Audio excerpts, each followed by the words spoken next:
Hello there. So last time we were trying to learn how to do implicit differentiation via some examples when we have so far polynomials. Okay? So we had three examples involving polynomials. You might ask, sir, do we do implicit differentiation also with some transcendental functions? The answer is yes. So if you're ready, let's get started.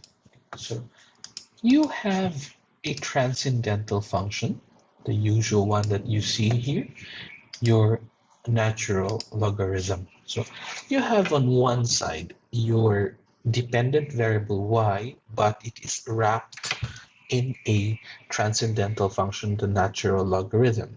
Okay, so you're actually saying here the natural logarithm of y is equal to, and on one side you have 3x squared. So obviously your dependent variable is not linear. In fact, it is wrapped inside a transcendental function. So how do we do differentiation on this type of expressions? Well, your instinct must tell you by now that we will use implicit differentiation technique. Okay, so let's see. How do you differentiate ln of something? Sir, I know that that's 1 all over that something. In this case, you have y. By chain rule, sir, I have to differentiate the inside of that function. So I have to differentiate y, but I know that that is for now dy dx.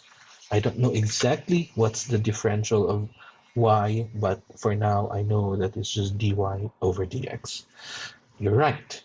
Now, on the right-hand side of the equation, you have 3x squared. You differentiate this like the usual way we do. So power rule, this is 6x. And then the next thing you know is to try to isolate dy dx from everything else. And luckily, that's quite easy to achieve. You just multiply y here. So you get dy dx is equal to 6x y. And you're good to go. Right? Quite easy. Yes, implicit differentiation is really quite easy as long as you do your practice at home. So let's do the fifth example for this section. We have here the tangent of xy is equal to x. So you first have to remember that xy here is, you can imagine that there's actually a grouping symbol, okay? And xy is inside the wrapping function, the tangent of. So obviously you will have to use here implicit differentiation because you cannot separate x's and y's in this case. Okay, so we enforce implicit differentiation. Okay, the derivative of tangent of something, sir, I know that that's secant squared of whatever's inside. Correct. Sir, but chain rule, I need to derive the inner function. Correct. Okay. So how do I derive the inner function? Sir, since it's x and y, I need to use product rule. Okay. So product rule says, sir, derivative of the first function, so derivative of x is 1, we don't need to write that, times the second function, which is y, plus the first function x times the derivative of the second function. In this case, we're lucky. We only have y, so the derivative of y is dy dx. Sir, I know that there's a derivative here, but as of the moment, I don't know what exactly it is. So I just write dy dx. And you're correct. Okay. Sir, are we finished with the chain rule? Yes. Okay, so we have the outer function and then the inner function xy. So wala na. So we move to the right-hand side. The derivative of x. What's the derivative of x? Sir, that's 1. Correct. Okay. So now what do? We try to isolate dy dx from everything else. Okay. So what should happen here is that we will have, okay, first we need to expand this. We should have y squared secant squared xy plus x secant squared xy dy dx is equal to 1. Next, okay, we put on the one side those that do not have dy dx's, so you get x secant squared xy dy dx is equal to 1 minus y squared secant squared xy.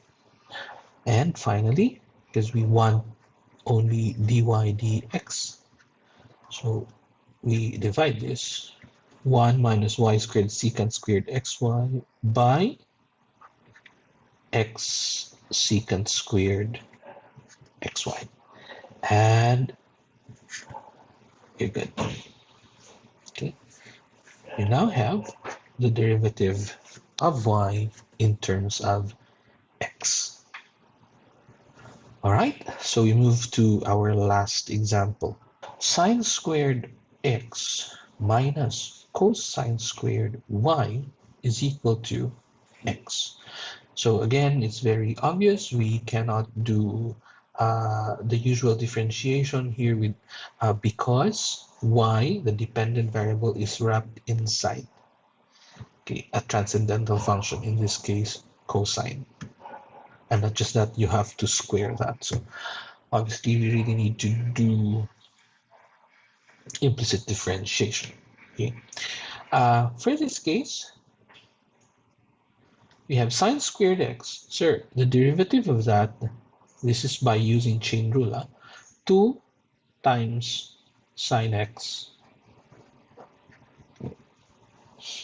And then by chain rule, the derivative of sine x is cosine x. Okay, now next.